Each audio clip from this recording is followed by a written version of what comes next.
हरियाणा की हर अपडेट के लिए बेल आइकन दबाएं और सब्सक्राइब करें STV हरियाणा न्यूज। नमस्कार, हरियाणा न्यूज के बुलेटिन आपका जिला आपकी खबर में आप सभी का स्वागत है और मैं हूं आपके साथ सोनिया सत्यानी। बुलेटिन की शुरुआत कर लेते हैं। कोरोना वैक्सीन के प्रति लोगों को जागरूक करने के लिए सरकार और प्रशासन जुटा हुआ है और इसी कड़ी में केंद्रीय राज्य मंत्री रतनलाल कटारिया आज हुड्डा डिस्पेंसरी पहुंचे और कोविड वैक्सीन लगवाने वालों से बातचीत की और केंद्र का निरीक्षण किया। इस दौरान कटारिया ने कहा कि कोविड को लेकर सरकार लगातार कार्य कर रही है। भारत से वैक्सीन कई देशों को एक्सपोर्ट हो रही है। उन्होंने 15 मार्च को वैक्सीन डे पर ज्यादा से ज्यादा लोगों को वैक्सीन लगवाने की अपील की और कहा कि 15 मार्च को प्रदेश में 1 लाख वैक्सीन लगाने का लक्ष्य रखा गया है। कटारिया ने पूर्व सीएम भूपेंद्र सिंह हुड्डा के बजट को खोदा पहाड़ निकली चूहिया पर कहा कि हुड्डा अब डगमगा चुके हैं, उनका अविश्वास प्रस्ताव गिर चुका है। मनोहर सरकार का बजट हरियाणा को प्रगति की राह पर अग्रसर करने वाला है।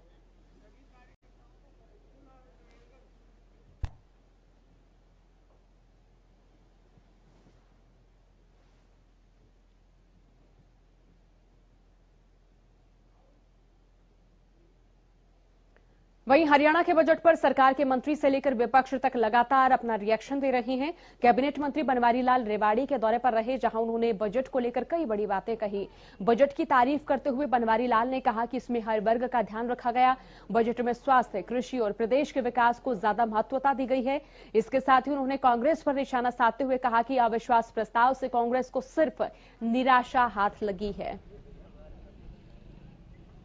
बजट में आपने भी देखा हर विभाग का और हर वर्ग का ध्यान रखा गया है और जिस तरह से एजुकेशन पे, शिक्षा, स्वास्थ्य पे और कृषि पे काफ़ी जोर दिया गया है, क्योंकि देखो कृषि हमारा आत्मनिर्भर, जो देश के प्रधानमंत्री माननीय नरेंद्र भाई मोदी जी कहते हैं कि देश को आत्मनिर्भर बनाना है, तो कृषि एक ऐसा सेक्टर है जिसकी वजह से हम आत्मनिर्भर बन सकते हैं। तो कृषि पर स्वास्थ्य भी बहुत एक बड़ा हमारा वो है, क्योंकि जब तक हमारा नागरिक स्वस्थ नहीं होगा तब तक हम विकास नहीं कर सकते। तो स्वास्थ्य की तरफ भी काफ़ी ध्यान दिया गया है। इसी तरह एजुकेशन 10वीं 11वीं 12वीं के बच्चों तक एजुकेशन फ्री की गई है और बहुत से हर विभाग में हर विभाग का ध्यान रखा गया। बजट बैलेंस है और विकास की तरफ ले जाएगा प्रदेश।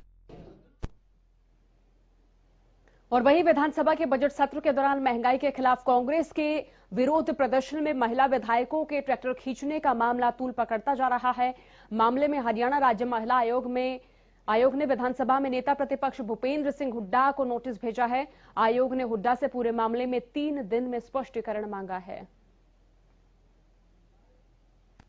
जी, हरियाणा के पूर्व मुख्यमंत्री और वर्तमान में हरियाणा विधानसभा के अपोजिशन लीडर श्रीमान भूपेंद्र हुड्डा जी को आयोग ने, हरियाणा राज्य महिला आयोग ने एक नोटिस दिया है। कारण है कि अंतर्राष्ट्रीय महिला दिवस, इंटरनेशनल विमेंस डे 8 मार्च 2021 के दिन उन्होंने हरियाणा विधानसभा के बाहर एक सुनियोजित रूप में, दुर्नियोजित सोच के साथ और अशोभनीय ढंग से जिस प्रकार से महिला विधायकों द्वारा और पुरुषों द्वारा एक रस्सी से ट्रैक्टर खिंचवाया और जिस ट्रैक्टर पर वो खुद विराजमान रहे और जिस प्रकार से उनके हाव भाव रहे, वो बहुत ही अशोभनीय था।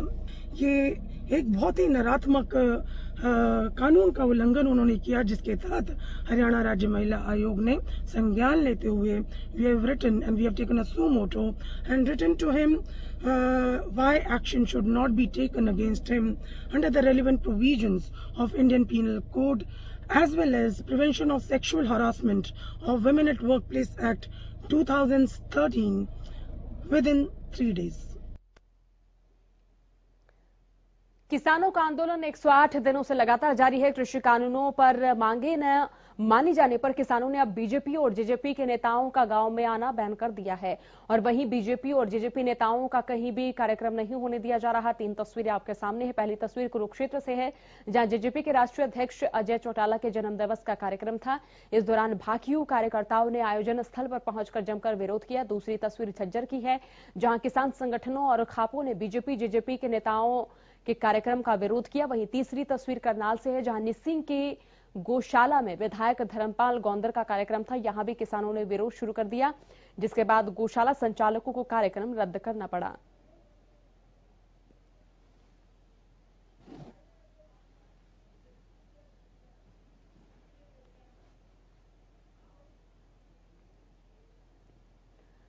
कृषि कानूनों के खिलाफ टिकरी बॉर्डर पर डटे किसान अपने मजबूत इरादों के साथ बॉर्डर पर बने अपने आशियानों को भी मजबूती दे रहे हैं।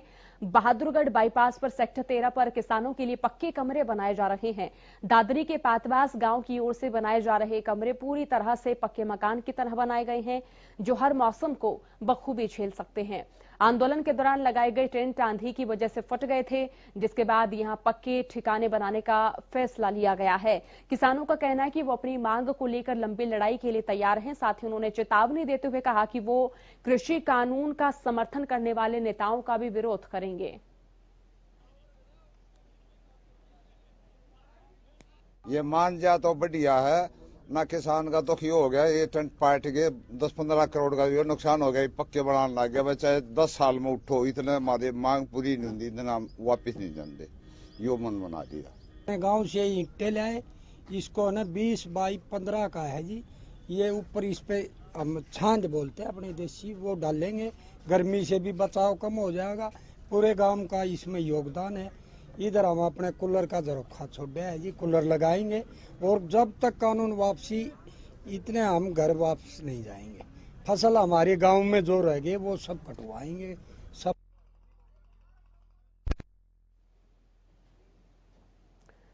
कृषि कानूनों के विरोध में किसान लगातार बॉर्डर पर डटे हुए हैं। इसी बीच किसानों के लिए टिकरी बॉर्डर पर गन्ने का लंगर लगाया गया। दरअसल पिहोवा के किसान रस निकालने के लिए कोल्हू की मशीन लाए, जिसके बाद एक साथ हजारों गन्ने का जूस निकाला जा रहा है और किसानों को गन्ने का जूस उपलब्ध कराया जा रहा है। इस दौरान किसानों ने कहा कि खेत हमारा, गन्ना हमारा और किसान भी हम हैं। वो कृषि कानून रद्द करवाकर ही दम लेंगे। वहीं किसानों ने बताया कि संघर्ष लंबा है, इसीलिए पक्के आशियाने बनाए जा रहे हैं। ये अपने जो दिल्ली वाले बाबा ये ना, उन्हों की सेवा है।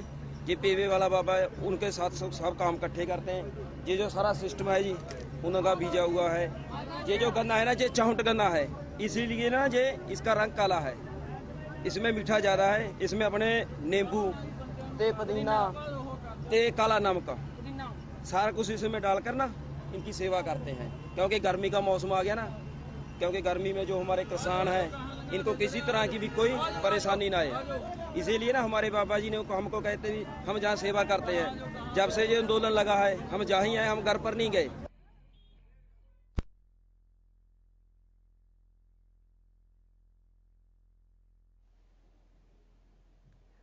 गुरुग्राम नगर निगम लीज पर दी गई 1053 दुकानों को सील करेगा।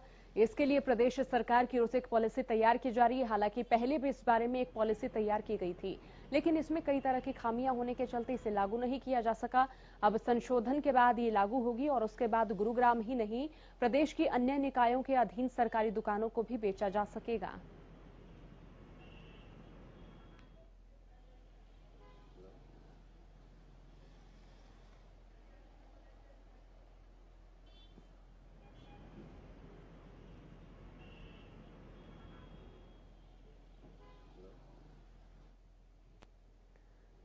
फरीदाबाद की फल और सब्जी की डबुआ मंडी इन दिनों चर्चा का विषय बनी हुई है, क्योंकि यहां दुकानों के अलॉटमेंट को लेकर बड़ा घपला सामने आया है। दरअसल छोटे दुकानदारों का यह आरोप है कि प्रशासन की ओर से डबुआ मंडी में साल 2019 में छोटे दुकानदारों को जगह अलॉट की गई थी, लेकिन जिन लोगों को ये जगह मिली वो ना तो सब्जी बेचने वालों में से हैं और ना ही उनका इस मंडी से दूर दूर तक कोई वास्ता रहा है। इन जगहों के जो असली हकदार हैं वो आज भी यहाँ 7 से 10 हजार रुपए महीने का किराया देकर अपनी दुकान चला रहे हैं, क्योंकि जिन लोगों को यह जगह अलॉट की गई है उन्होंने ये जगह किराए पर चढ़ा दी है। आपको कोई फर्म मिली है क्या? नहीं मिली है ना, मुझे पैसा देते हुए नहीं मिली है। फिर कैसे काम कर रहे हैं आप यहाँ? मुझे किराए पर लेनी पड़ी। 10,000 किराया दे रहा हूँ, जगह वो भी कहता कि जगह खाली कर भैया, 10,000 का काम नहीं चल रहा है। कितने दिन से काम कर रहे हैं? मुझे कम से कम 20 साल हो गए जी। शिकायत ये है जी, उस टाइम हमको बोला था कि फाड़ी इसमें सेट बनेगी और ये उसने बोला था कि आगे तुम्हें एक भी जगह नहीं मिलेगी। उस टाइम माहौल ऐसी थी कि सभी ने दिया, आज मुंह ना खोले कोई बेशक, लेकिन मैंने भी दिया उसमें पैसे। 2 फड़ हमने लिया था, एक उसमें लिया था जो उधर किनारे में दे दिया जिधर गटर है। हमको बोला था इधर देंगे और पीछे दे दिया। वहाँ का 2 लाख रुपया दिया था, यहाँ का 3 लाख रुपया दिया था मैंने। तो क्या ये फीस है 2 लाख और 3 लाख? नहीं जी, ये घूस थी जी।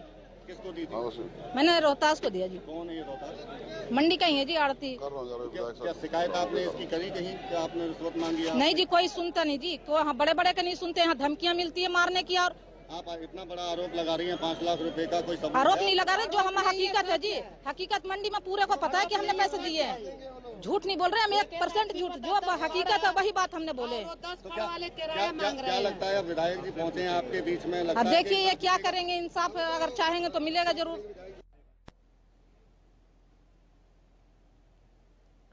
पूरे प्रदेश में फसल की कटाई चल रही है, लेकिन कल अचानक हुई बारिश और ओलावृष्टि नांगल चौधरी विधानसभा क्षेत्र के किसानों के लिए मुसीबत बन गई। दरअसल बारिश में खेतों की खड़ी सैकड़ों एकड़ फसल बर्बाद हो गई। इन दिनों सरसों की फसल की कटाई चल रही है और गेहूं की फसल कटने को तैयार है, पर कल हुई बारिश ने किसानों की तैयार फसल पर अब पानी फेर दिया है। अब किसान सरकार से मुआवजे की आस में बैठे हैं कि किसी तरह उनके परिवार का पालन पोषण हो जाए और बैंक से लिया लोन वो चुका सकें। कल बारिश होने के, ओलावृष्टि जितनी ज्यादा हुई है ना जी, इतना ज्यादा सरसों के ऊपर प्रभाव पड़ा है कि सारी सरसों खत्म हो गई। और इतनी सर्दी के अंदर 0 डिग्री टेम्परेचर के अंदर किसान इतनी मेहनत करता है, उसके बावजूद भी प्रकृति ने ऐसा खेल रच दिया कि कुछ भी नहीं बचा है। जमींदार बिल्कुल नष्ट हो चुका है और सरकार से हम ये मांग करेंगे कि जितना हो सके उतना मुआवजा वितरण कराए किसान को। इतना भयंकर नुकसान हुआ है जी कि जमींदार के कोई चांस ही को न कि जिंदो रह जाए। अब कम से कम भी एक किसान पानी मोल लेकर 300 रुपया घंटा का हिसाब से, पानी की वैसे भी कमी थी और उनके बावजूद भी तो पानी दे दे के सरसों तैयार करी थी जी अपना जीवन पालन करने के लिए। और कल का हालात ये था कि आज इंसान हादसों होकर मर जाए।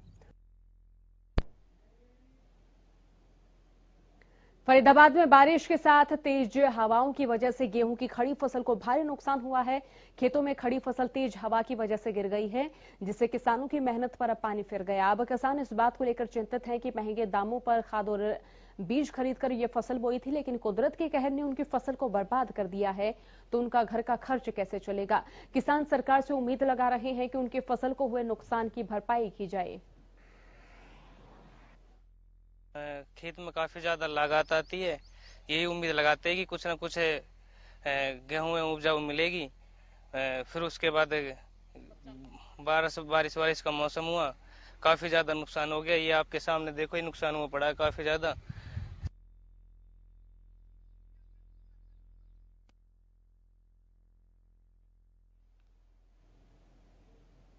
कैथल में आरटीओ की लोकेशन शेयर करने के मामले में सरकारी गाड़ी के 2 चालक गिरफ्तार किए गए।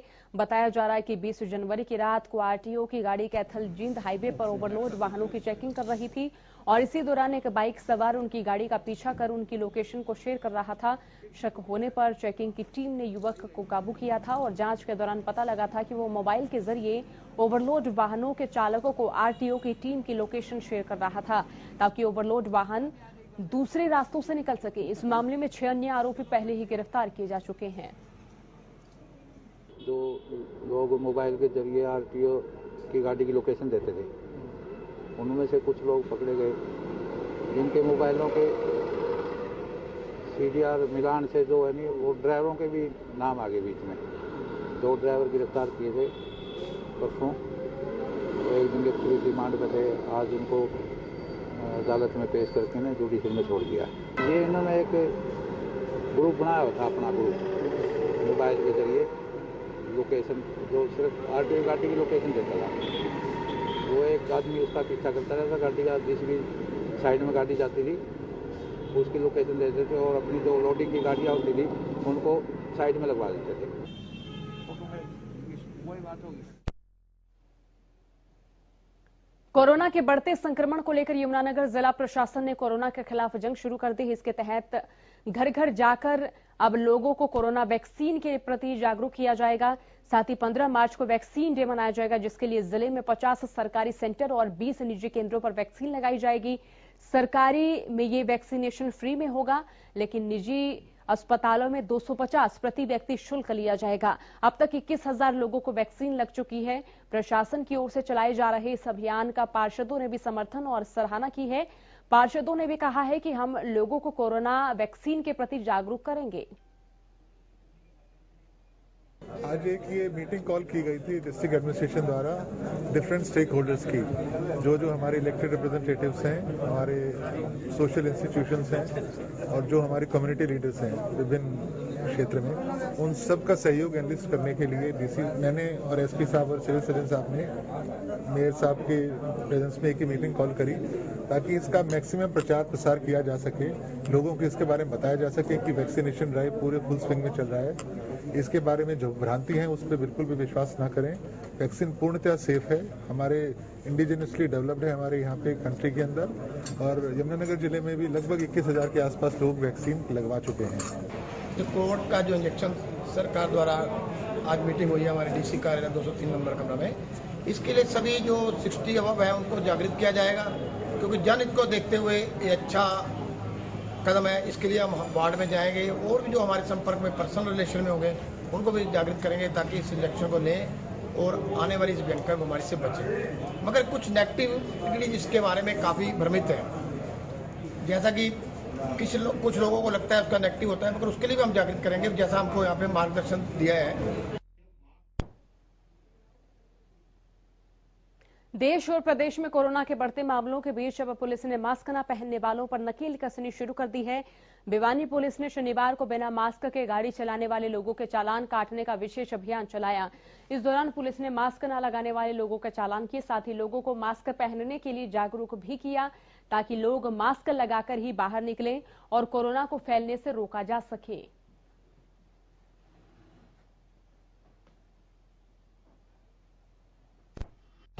कोरोना के विषय में जागरूक अभियान चलाया जा रहा है और पब्लिक को मास्क लगाना चाहिए, मास्क लगा के चलना चाहिए, और जो मास्क नहीं लगा के चल रहे हैं उनको चलान किए जा रहे हैं, उनको जागरूक किया जा रहा है। तो कई प्रकार के शराबी मिलते हैं, उनके खिलाफ क्या एक्शन ले रहे? एक्शन में चलान किए जा रहे हैं। जो मास्क नहीं लगा रहे, विदाउट हेलमेट चल रहे हैं, उनका चलान किया जा रहा है, डॉक्यूमेंटों को चेक किया जा रहा है।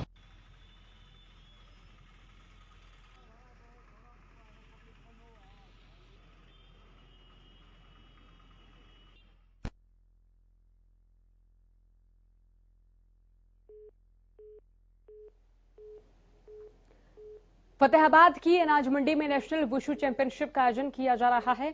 इस चैंपियनशिप में कई राज्यों के खिलाड़ी हिस्सा ले रहे हैं। दरअसल फतेहाबाद में 15 मार्च तक चैंपियनशिप चलेगी, लेकिन चैंपियनशिप का आयोजन कर रही इंडियन वुशु एसोसिएशन कोरोना नियमों का पालन करती नजर नहीं आ रही है। दरअसल खिलाड़ियों और एसोसिएशन के पदाधिकारियों की ओर से मास्क इस्तेमाल नहीं किए जा रहे हैं। एसोसिएशन के सीईओ सोहेल अहमद ने बताया कि उनकी ओर से कोरोना को लेकर पूरी गाइडलाइंस जारी कर दी गई हैं। इस चैंपियनशिप में अच्छा प्रदर्शन करने वाले खिलाड़ी चाइना में होने वाली यूथ एशियन गेम्स में भी हिस्सा लेंगे। बताना चाहूंगा कि यह 19वीं हमारी जूनियर राष्ट्रीय वुशु चैंपियनशिप है। प्रतियोगिता में 30 जो है राज्य की टीमों ने इसमें प्रतिभाग किया है, और सब लोग जो है अपना जो कोविड टेस्ट है वो करा के सारे प्लेयर इस प्रतियोगिता में आए हैं। और हमने यहाँ भी आपने देखा होगा फर्स्ट डे कि कोविड के बारे में आपको बताया था कि हर लोगों से कहा है कि सैनिटाइज और मास्क का प्रयोग करें, और खिलाड़ी भी इसके लिए धन्यवाद है। एसोसिएशन भी धन्यवाद करती है कि भारत सरकार ने खेलों के आयोजन और प्रदेश सरकार ने खेलों के आयोजन की अनुमति दी है। फतेहाबाद जो हमारी एसोसिएशन है उसके द्वारा जो ये मंडी स्थल है इस पर इस आयोजन किया जा रहा है, और इस प्रतियोगिता से हम जो यूथ एशियन गेम्स होने इस साल चाइना के अंदर उसके संभावित खिलाड़ियों का चयन करेंगे। सोनीपत में फायरिंग की वारदातें रुकने का नाम नहीं ले रही हैं। ताजा मामला खरखोदा विधानसभा क्षेत्र के गांव गोपालपुर से सामने आया है। एक घर में शादी समारोह का संगीत चल रहा था, जहां गांव के एक युवक ने आकर फायरिंग शुरू कर दी। इस फायरिंग में दुल्हन समेत 3 लोगों को गोलियां लगी, जिन्हें उपचार के लिए रोहतक पीजीआई भेजा गया। आरोपी वारदात को अंजाम देकर मौके से फरार हो गया। मामले की सूचना खरखोदा थाना पुलिस को दी गई। मौके पर पहुंची पुलिस ने मामला दर्ज कर आरोपी की तलाश शुरू कर दी है। पुलिस का कहना है कि फायरिंग को अंजाम क्यों दिया गया, ये जांच के बाद ही सामने आएगा। 15 मार्च को मेरी सिस्टर की शादी है, तो उसके दौरान यहाँ पे लेडीज संगीत चल रहा था, तो एक पड़ोस का एक युवक अपनी रिवॉल्वर लेके आया और वहाँ पे फायरिंग शुरू कर दी। उसमें मेरी सिस्टर रिंकी को पैर में गोली लगी और अन्य 2 व्यक्तियों को भी गोली लगी। हाँ जी, पुलिस को सूचना दी थी, 100 नंबर पे कॉल की थी, तो वहाँ से फिर पुलिस कार्रवाई हुई और हम उनको सिस्टर को यहाँ खरखोदा सरकारी हॉस्पिटल में लेके गई, वहाँ से उनको फिर रोहतक पीजीआई रेफर कर दिया। FIR लॉन्च कर दी थी और फिर मौका पर आए तो पता लगा कि इनकी शादी समारोह था। जो कंप्लेंट थे इन्होंने बांध दे रखा था, तो जो एक्यूज्ड है उन्होंने इनके साथ आके शादी के साथ मतलब झगड़ा कराया और झगड़े में उन्होंने फायर कराया है और एक्यूज्ड भागा हुआ है, तफ्तीश जारी है। हाँ, एक रिंकी नाम की लड़की को भी गोली लगी थी जो पीजीआई एडमिट है और उसकी भी स्टेटमेंट ली जाएगी।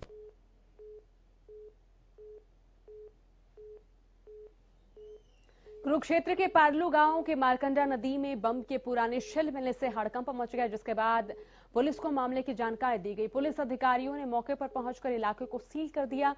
पुलिस अधिकारियों का कहना है कि जो वस्तु बम की तरह लग रही है, एक्सपर्ट जांच के बाद ही इसके आधार पर कुछ कहा जा सकता है कि ये कहां इस्तेमाल किए जाते हैं और यहां पर कैसे पहुंचे।